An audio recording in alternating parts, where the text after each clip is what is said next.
Hello, everybody. Today we are showing featured entries from the November Art Dare, and we are also announcing the January Art Dare. Welcome to Art Prof. This is our global art party. The November Art Dare was facial hair to create a 2D or 3D artwork. Let's take a look at the first artist, who is Statickat. And Statickat talks about using images where the subject was smiling, combined a couple to get the expression. The goal was to test out a new watercolor journal. And so let's take a look at Statikkat's image. What's really fun about this Statickat is that you have both the dry and wet media, and you can see Statickat says, finish the deep tones and details using Derwent Graphitin pencils, which match the color watercolor as well. So you can see, looking at this drawing, that you have the dryness of the graphite, but there's also this really beautiful purple and blue wash. By the way, everybody, if you're just joining, tell me how your morning has been. And if you're willing to share, tell me what you had for breakfast, because that's actually the question that I ask everybody to do when I do a sound check, when I'm shooting on site. I always get a really wonderful range. I guess I had a piece of bread from the bread fairy, and I also had coffee and a banana and some grapes. I was nice and healthy this morning. I also think that smiles in general, they're difficult to do. I think sometimes people are hesitant to do smiles. Sometimes if you get it way off, to look a little creepy. But what I love about Statikkat's image is there's just this wonderful joy that's in the facial expression. And I do really think that the facial hair, the mustache, really helps accentuate that. It makes the cheeks look a little bit more bulbous, but then I really love that the hair is like hanging downwards and that the bottom part of the beard really dissolves into those very, very soft strokes. And another thing, look at the shadow, which is underneath the hat that's falling on top of the forehead. That's the type of thing that a lot of us may not take the time to focus on, because clearly the facial hair is the main event in this drawing. But that shadow right here creates so much depth, and we can really feel how large the hat is. Now, also look at the hat, because the hat is very simple, very graphic in its shapes. And that's an important contrast against something like the hair, which has tons of texture in it. So that's something that I recommend to a lot of people, is to be very conscious of the types of contrasts that you create. So if you put something that's very fluffy next to something that is hard and rigid, you will oftentimes be able to accentuate the various physical properties of all of those things. Oh, fantastic. I'm so glad that Statickat is here with us alive in the chat. It's really fun when all of you guys show up and your artwork is being featured. Oh, wow. We've got a lot of great breakfast suggestions. Okay, so Volterra doesn't eat breakfast. I'm actually trying to eat a bigger breakfast because I think sometimes I end up snacking a little too much. Salinas has banana pudding fighting off a cat and dog. I don't know if you guys can see, but there's a little slice of Buddy back there. There's a little bit of fluff. You guys can see him hanging out in my office. Okay, Nathaniel rolled out of bed. And Spider spending a week melting gel wax for a sculpture. I want to do that. Anytime I can melt wax, that just sounds like the most fun thing. Your sonnet, 2 toddlers and a newborn. Okay, you are a champion. I just have to say, any parent who is able to get out of bed is um that's real. Oh my gosh. I feel for you having little ones. They're so cute, but so much work. Nice comment from Butter. Love how the softness complements the mood, Statickat. Yeah, that's a really good point because oftentimes I am really encouraging people to do a wide range of value, getting the dark darks, medium darks, and also the highlights. But this is the type of piece I wouldn't want to see super dark darks because I think it would take away from the softness, which is such an important part of this piece. Neil says bean sprouts. Oh, yeah, I don't know if that's exactly what it is, but that is a very healthy breakfast. And we also have George, who had cinnamon raisin. Oh, Karasu had saffron road vegan samosa. Oh, I wish that was my breakfast. Fantastic. Okay, the next artist we're going to take a look at is Lisa Protzman. And I love how Lisa explains earliest facial hair memories of hers, carnival and circus workers. And so we actually have two pieces from Lisa. And one is the dramatic lighting with a very bare bulb above. You can see this is that one. And then the other is a watercolor with a circus in the background. I think this is such a great example that imagery has such strong associations for people. For example, I have really strong emotional connections to certain songs. Tell me in the chat if that is the case for you too, because sometimes I hear a song that I listened to a lot when I was a teenager, and all of a sudden I'm 16 again. And so, what Lisa talks about here, which is those early memories that associate the circus with facial hair, I really do think that the things we explore in our artwork, they are so much interconnected with who we are. I mean, even though this is, let's say, not a self-portrait that Lisa painted, this actually is a representation of your life experiences, Lisa. And I just think that's a great way to do it.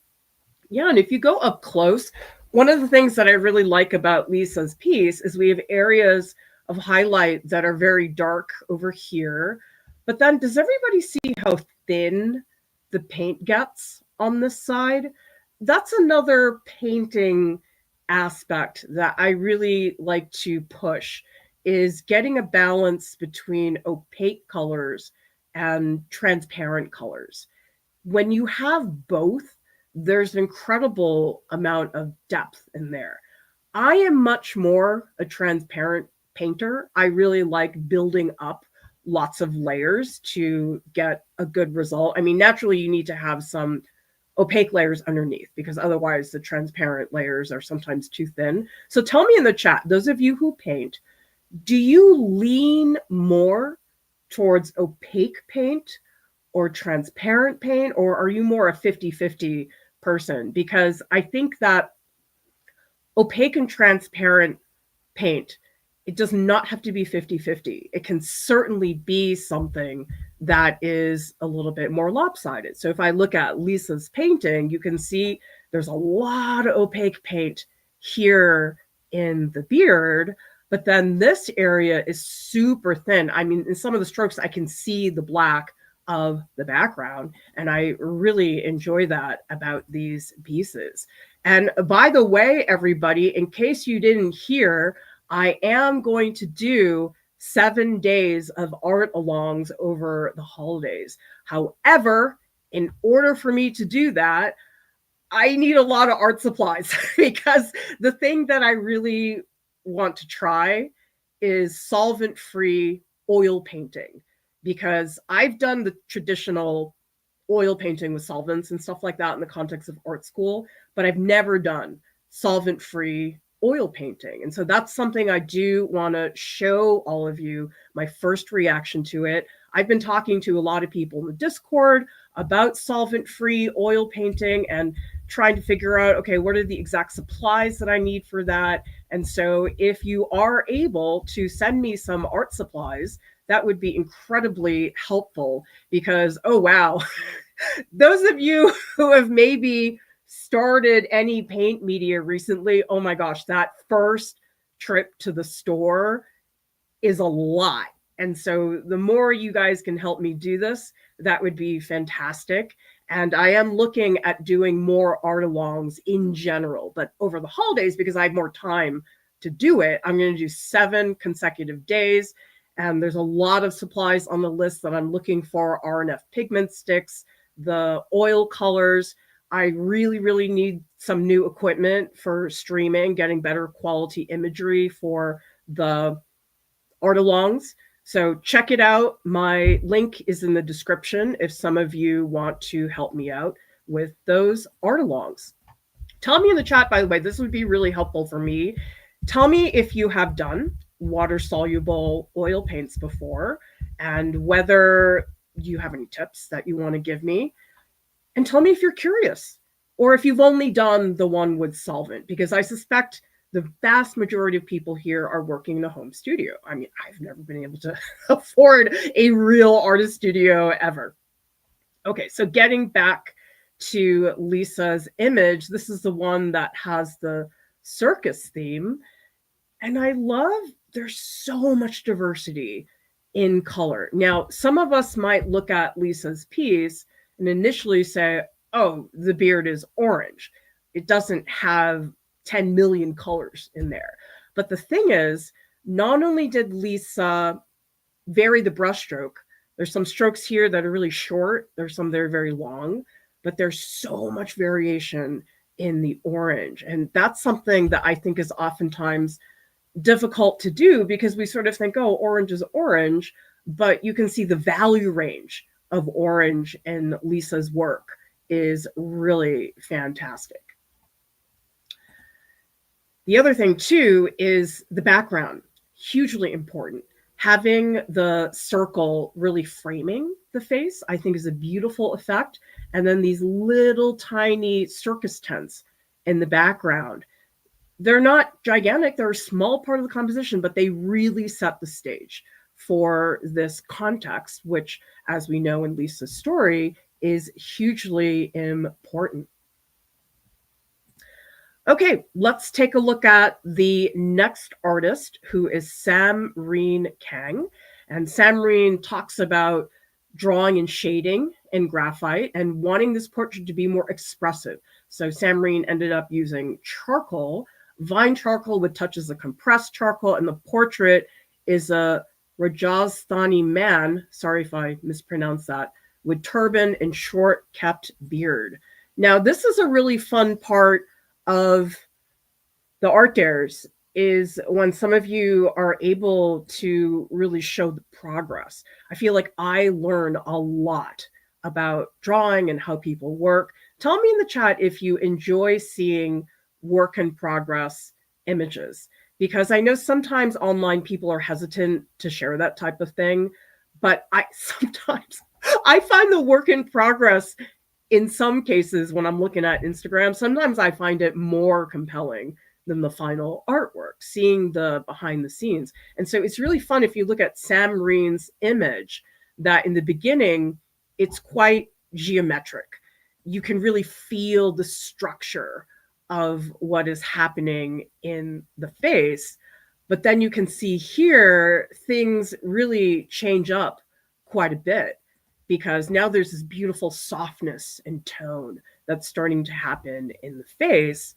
And then you can see here, Rene is really pumping up the contrast. Huge difference to have that background too. Does everybody see how here, there's no background, but now that there is a background here, Rene has really pumped up some of the highlights in the beard, and the background is a really big part of that. Yeah, so Neil says, I love seeing the sketches. Sonnet says, we've got some talented people in this group. Another great piece. Shorty Angel loves work in progress. George says he finds it magical to see the transformation. and Butter is pointing out the delightful textures that Samreen has put into this portrait. And so here's the final version, and you can see there are some white highlights. I really love the way the white highlights are done, because sometimes people will use white charcoal to fix things, an area that they messed up. But the thing is, it always looks weird that there's like one spot that has that. And in Samreen's image, you can see the white is distributed everywhere. But Samreen did a great job of changing up the density. So if we look at the beard that's here, you can see the white, it's very thickly layered. But then if we go to some other areas, like over here, the white charcoal is not as dense. It's very, very soft. And especially if you look at the turban, there's a little bit of white, not that much, but I think that's very important, because now we really feel the white color of the beard. And so if there's the same amount of white in the turban, that probably would be too much for us to process. The turban would probably be competing with what's happening in the beard. So thank you, Samreen, for sharing all of these work in progress images, because it looks like a lot of people are really into the work in progress images. And Butter is pointing out is such an important part of the story, especially for learning. Nathaniel is asking, was this on tan paper? Yes, it was. And that's one of my favorite ways to draw, actually, is to not use a white sheet of paper, or if I am using a white sheet of paper, I will oftentimes tone it a very thin gray. For some reason, the white of the page, it just feels too stark for me a lot of the time. And so it takes time to build up enough gray tones in order for it to feel more substantial. Val says, as a learner, I love watching the process to see how other artists approach their drawings, and also because I love seeing the drawing come from life. All right, so the next artist is Nathaniel Park, who I believe is here. Yep, live with us in the chat. So I'm so happy when you guys can join. And so Nathaniel did this wonderful, brightly colored painting. And so Nathaniel's talking about dipping a toe into the world of self-portraits.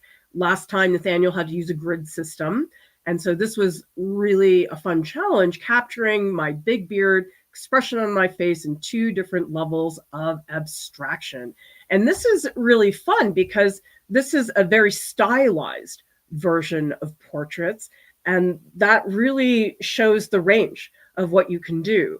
Sometimes I think people are hesitant to do a more abstract portrait because they might think, oh, if it gets too abstract, it's not going to look like a person anymore. But that is not the case with Nathaniel's pieces. And in fact, this one on the left, I just think is phenomenal because it has the Cubist style, as Nathaniel said in the statement, but there's almost this feeling that the head is deconstructing itself.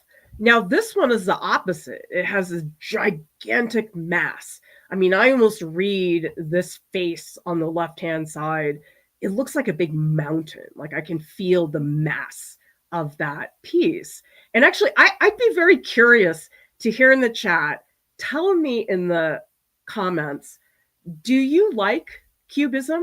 Because I confess, in the scheme of art history, I guess I like that it came about because it was very revolutionary when it came about.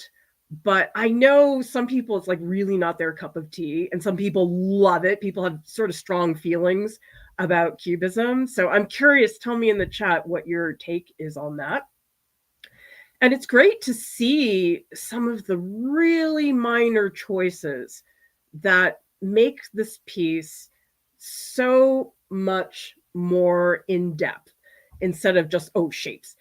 For example, I really like these little moments here, Nathaniel, where you have two shapes that are overlapping, but where they overlap, the color changes.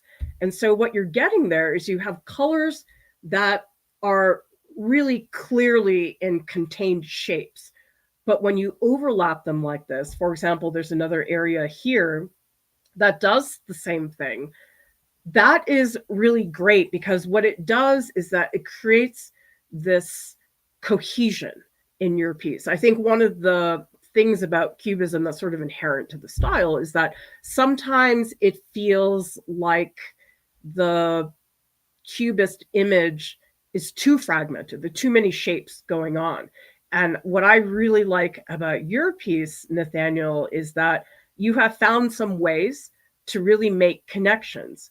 For example, this area here, we have these two different greens, and they're just a little bit different. If I look at this one, it's just a touch more dark than what's happening here. And so if I look at your piece, Nathaniel, I'm seeing such a range of greens, even though it doesn't have a lot of shading. Like a lot of people associate a range of greens with lots of shading and gradients. And here you have these chunky shapes that have the same feeling.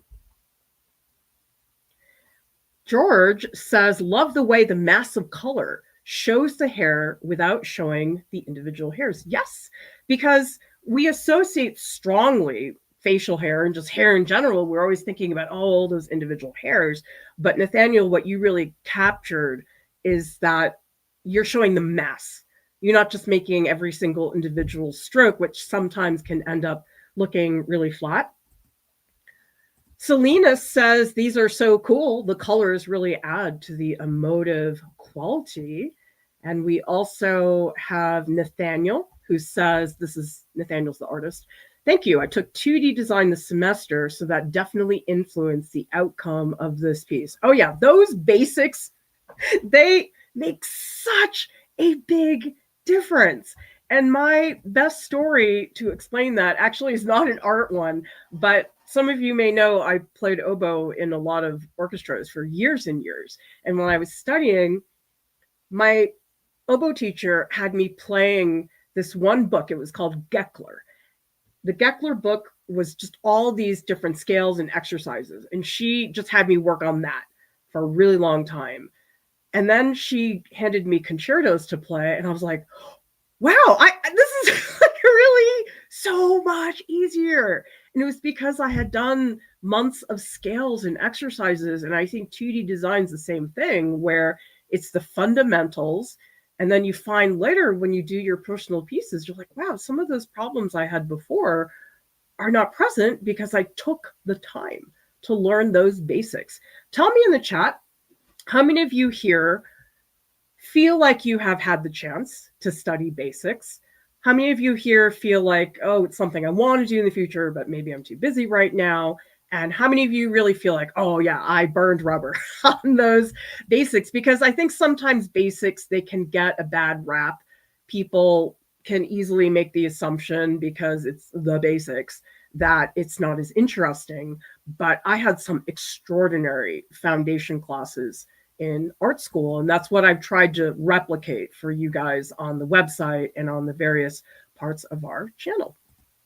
Let's take a look at Maiyalis, who has this beautiful, rich pencil drawing. And so Maiyalis says, I drew this piece of my dad before he shaved for Movember. Movember is an event which men shave then grown facial hair for raising awareness of men's health, such as cancer. And this is a study which focused on getting back into depicting an essence of a person. Who here has heard of Movember? Because I really had no idea about it until people told me. I was like, wow, that's an amazing coincidence that I happened to do facial hair for the exact same month. I just thought that was an incredible coincidence, but I just think that's fantastic because it's talking about raising awareness of men's health, such as cancer. Let's take a look at some of the close-ups of Maiyalis' drawing, and so many types of marks in here. I've been thinking a lot about marks this week because I did that video recently on Rembrandt's drawings. Look at the direction, how these are going up and down. This one sort of curves. This one curves downwards. These come out more. So one of the things I'm noticing, Maiyalis, is the way you are changing up the direction of the stroke. Because I think sometimes we look at facial hair and it's easy to say, oh, it's all going in this direction. And people sometimes end up going on automatic pilot. But I can really tell in Mayalis's drawing how deeply they observed all of the various strokes. And now here is another excellent area of contrast where you have the sort of shagginess of the beard and the texture. And then here, look at how smooth and sculptural what's happening in the rest of the piece. And so when you combine the two and you have this mass of soft, fleshy skin, and then you have this rigorous, almost rhythm of the pencil strokes, you can see what a wonderful contrast that is. And the hair too. I mean, I know this is a facial hair dare, but look at how spiky and soft this is. And then over here, it really sort of falls downwards. Even the eyebrows, they're not super dramatic like the beard is. I mean, I wouldn't really want them to be, but they really feel like they're in the face. Oftentimes, people draw eyebrows and they look like they're sort of stuck on. These feel like they're really inside the sculpture of the face. Okay, so Neil didn't know, just like me. Shorty Angel, Movember is big where I am at. No, DJ Poopy, I'm not that smart. All right. So we have some people who are thinking about the basics. For example, Neil says, I don't think I studied them enough. I get bored easily. You can always go back to the basics. I can tell you that when I was doing those thumbnails for that Dune movie poster, I looked at my thumbnails and I was like, oh my God, shape. I'm not thinking about shape.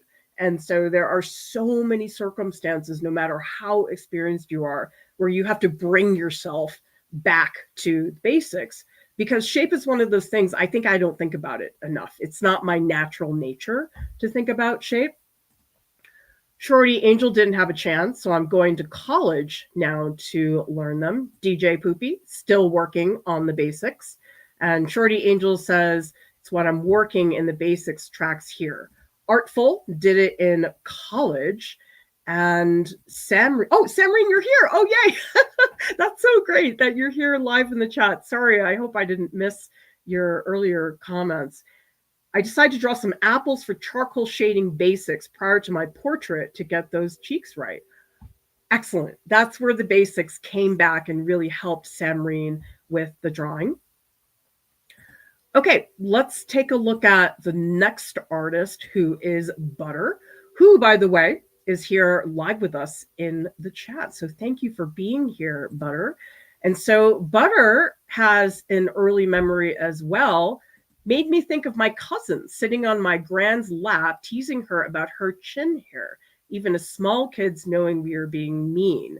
And so initially, Butter wanted to draw an older woman, use her chin hair to braid or embroider something, and ended up doing something that was important to address how particular groups of women have their bodies weaponized against them. And the subject matter here is Stacey Abrams. I love the looseness of this piece, Butter, because I think initially when we first start drawing, most of us are usually thinking about line. That's the first impulse that most people have with line. But I think that tone is such a critical part of really building a sculptural feel of mass in the hair. And wow, Butter, you are rocking this cheekbone. And oh my gosh, this eye socket. You did your homework in terms of the structure of the face, and how satisfying it is to see that. Now, on the flip side, this is an embroidered piece. And Butter, maybe you can tell us if this was embroidered into paper, because this is just extraordinary. Because you know something, when I looked at it at first, Butter, I thought to myself, oh, that's a pen drawing. But then I noticed thank goodness you included the needle. I noticed the needle. I was like, oh my gosh, this is embroidered. Isn't that incredible? And what a different style than the charcoal drawings. This really is like opposite end of the spectrum. And now here we have a close-up, and we can see wonderful range of marks. And I love the hair. The hair has this beautiful volume. It really captures the tension of that. So a really wonderful study of the portrait, the embroidered version. That is just so much fun. Neil says the embroidery is so elegant. Selena says, I am so jealous of those big strokes. We've got some prizes to give out, everybody. The honorable mention goes to Nathaniel Park. Congratulations. And the prize goes to Rene Kang. So congratulations, everybody. I'm so proud of all of you. I love seeing what everybody does every month. It's so inspiring and fun for me to show off the community. A reminder, registration for winter workshops is due this Friday. This registration deadline is very important, so we make sure that these workshops run. We do leave the registration open if they run. So if we don't get enough people to register this first time around, you won't have a chance to do that later. So it's important, if you want these workshops to run, to register by Friday. We're doing character design, cloud landscapes, creature design, digital anatomy, easy anatomy and figure, experimental printmaking, figure painting, loosen up your art, pets and animals in color, flowers and plants in watercolor, and realistic painting. The other cool thing is that Jordan is going to be teaching 3 of these. And so we finally have some workshops that are digital. So those of you who want to learn digital painting, character design, creature design, I mean, character design and creature design, you can do traditional media as well. Those don't have to be digital. But if you want to get better at digital, take a workshop with Jordan, because you're not going to get that from me. Okay. Reminder, 7 consecutive days of art-alongs. But for me to do that, I need those supplies. So go into the description. My wish list link is in my profile.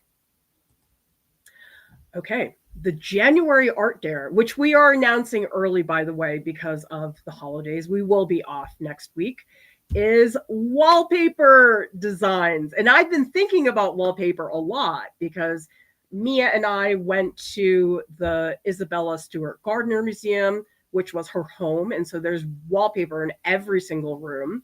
But also, some of you may have seen a little ways back that Kat and I went to Andrew Raftery's home, where he has designed his own handmade wallpaper.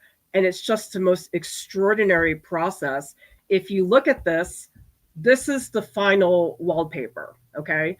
But this is a material called Rubylith. You use it quite a bit in printmaking.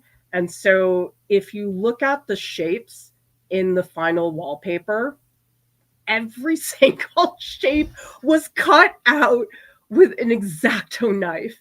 And this is multiple layers of colors that are layered on top of each other. So every one of these images you're looking at here is a single color, and he lays them on top, and that then ultimately becomes the final piece. And so each wallpaper piece is, I don't know, like this big or something. And so then he puts them together. And you know what else is even more amazing is the wallpaper is organized by season. I can't remember, but I think this is the spring room. There's a winter room. And tell me in the chat, how many of you here have wallpaper in the house? Do you love it or do you hate it? Because we have the most horrible wallpaper in our dining room when I was growing up. It was like really muddy colors and it was not nice wallpaper. So I think sometimes wallpaper can not look so nice, but I think a lot of you here can see just, oh my God, the elegance of what he's done. So this is another room. This is the winter room. And so you can see the color scheme changes, the images change. They're just extraordinary pieces. And this is another one. Can't remember if this is summer, but you can see it's a repeated pattern of all of these irises. Now, wallpaper can be a lot of different things, okay? I'm showing you some that have a very distinct repeated pattern, but you don't have to do a pattern to do wallpaper design. You can have the pattern be extremely haphazard if you want it to be, or if you want to be extremely structured and patterned as well. Basically, it's any artwork that would go to cover an entire wall. And you can all do this however you want. Like if you want to just design one sheet and say, okay, this sheet gets repeated, or I could imagine you could also take a sheet, put it in digitally, and then repeat it, let's say in Photoshop. So that way, maybe we have a digital version of what that wallpaper looks like. Okay, Selena says, I love making patterns. Neil is asking, we only need to design the wallpaper, right? Not actually make it. Sure. I mean, if you want to just do this digitally, that's fine. You don't have to print it out. The idea is that it's is the word matrix? I don't know. For creating a wallpaper ultimately.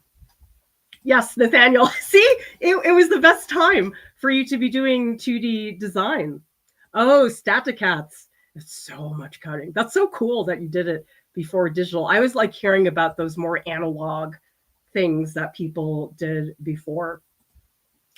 Some of you may have seen, I recently published some shorts about my visit to the Alpha Workshops, which is a wonderful organization.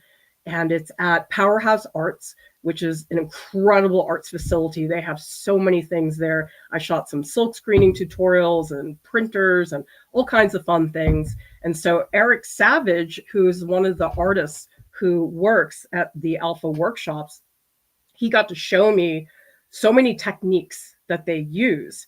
And you know what I thought was really wonderful about these pieces is I confess that a lot of the times when I see people using gold and silver, sometimes it can look a little tacky, but these wallpapers, I mean, I've never seen gold and silver like this used in such a large quantity that looked really beautiful and soft and subtle. I mean, subtle is not really the type of word that I would associate with gold and silver, but we really see that here. And this is actually all silver leaf. And then these are ones you can see bits on the edge. A lot of that is gold leaf. So tell me in the chat, how many of you have done gold leaf or silver leaf, or maybe you've seen it before, because it's a technique that is not practiced by a huge number of people. It's not like painting or something like that, but look at these effects. So this was a tool he had, and it's in the short where he's pushing the tool down and you end up with this wood grain. Isn't that just the most beautiful thing? Now, these are wallpapers where they actually created these custom stamps. These are carved out of builder's foam using only an X-Acto knife. And I thought that the stamps themselves were beautiful, just as objects, but they are meant to create these wallpaper prints.